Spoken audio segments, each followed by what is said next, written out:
video is brought to you by Letsynthesize Academy, the #1 place for practice-oriented courses for serious music producers. Hey, Dan Larson here, welcome to the newest Synthesize Sunday episode. You guys talk, and I listen, and because you guys asked for code Pandorum bass, I made this stuff for you.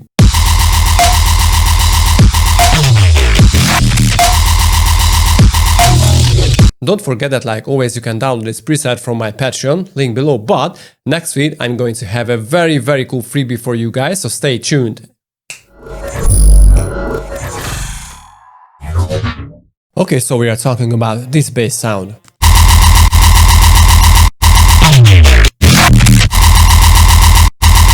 And I took Code Pandorum Eclipse for the reference that sounds like this. And mine. And by the way, I also recreated the drums. Mine. Original. So, this bass is a little weird because it does not have that regular, very soft sub. It has a very distorted and almost like untonal sub around it. So we need to keep this in mind when we design the sound. Of course, you can use a separate sub, but in this case, I think it was inside the preset. So the sub was in the preset. So to achieve this sound, you obviously don't want to click direct out on the sub oscillator, but you want to transform and you want to distort that bass sound, that sub sound. And the best tool to do that is filters and distortions. So I'm going to use comb filters and distortions to remove that very soft sub and keep a very hard and like almost untonal, as I said before, sub under it. Now the rest of the sound is, I would say, very simple. It's an FM sound between two oscillators, and you need obviously filters, distortion and stuff, but let me break down how I made this sound. Okay, so first let's start with an analog BD sine wave. It's just a simple sine wave on the initial octaves. So for that, obviously, I need to go down to the bass frequency, and I chose F0. But it's really hard to decide because, as I told you, this bass is a little untonal. I'm going to need another oscillator. It can be anything really, but I experienced that the Juno or JNO from analog sounds really well on this position, where I use the sync warping mode to achieve a little more overtones. Now I use oscillator B to FM modulate oscillator A.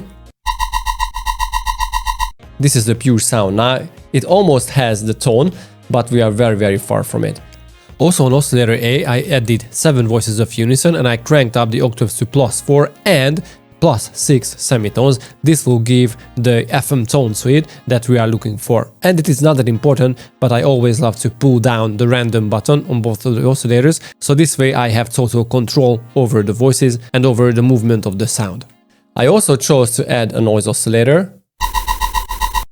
And of course the sub. Now the sub again is very important here, as I told you before, because this is going to be the sub itself on the sound, and it will also play a very important role when we distort it all together with the FM sound. You know, it will create a crunchy and rusty tone to it. I really like that stuff. Okay, so before we go forward, let me show you that I'm using only one LFO, and it modulates the level on both of the oscillators and the noise and the sub level, and of course the frequency modulation. I also added some attack on the envelope, so I avoid that clicky sound. And it comes out especially when you start adding effects. As I told you before, we need some very heavy filtering, and I chose this flange H6 Plus filtering that basically filters everything here. So the sub, the noise and both of the oscillators. And again, using LFO1 and modulate the HP frequency, which basically filters the filter type itself. So not the full sound, but it removes the lower frequencies on the shape of the filter type. Okay, this is cool, we can move forward. And as I told you before, the distortion is very important, so I started with a distortion. And as you can hear with the sub, it's very rusty and very hard. And I really love this. Now I also used a low pass filter to chop the very highs, that annoying, like noisy kind of sound on the top. Then, like always, we need an OTT. And I figured out that this is like very cool, but we need voices. So I started with a chorus. So with this we are almost at that very untonal and very like weird percussion-y kind of sound. But we still need more filters. So let's choose another filter, and this time I chose the comp filter. And the only thing I did here is I modulated the mix, because if I don't do that, it just goes into that very reverb filtery kind of sound. But I didn't want that, I wanted to keep the transient. So for that, I pulled back the transient and I started the modulation on a very low amount on the mix. And when we get down here, so basically the sustain of the sound, I pull up the mix to about 70% of it. Okay, I also need an equalizer, and again this is important here because this way we can remove that very soft subby part and we can add some more tops to it to achieve that sound that Pandorum loves to do, you know, that very heavy and rusty and almost low quality low end.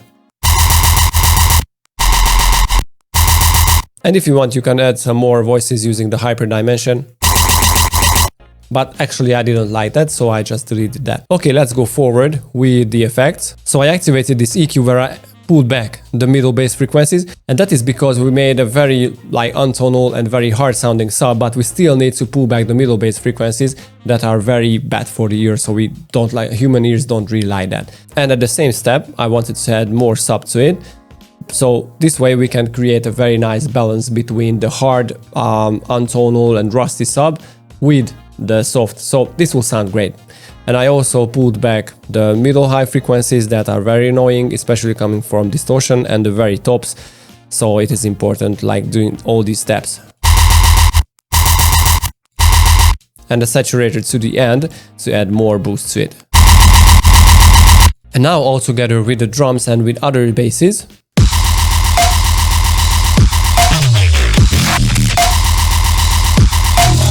So as you can see, I use one serum for this neuro bass. And I also use 2 samples from my Neuro Glitch library that you can download for free from here. And I also used these samples that is part from my freshly released halftime Neuro drum and bass pack at Loopmasters. And if you see a card here again, that means that the tutorial is up, so you can click it. Okay, so once again you can download this preset from my Patreon, and don't forget that next week I'm going to give some very huge and very cool freebie for you guys. So stay tuned and see you guys next time. Peace.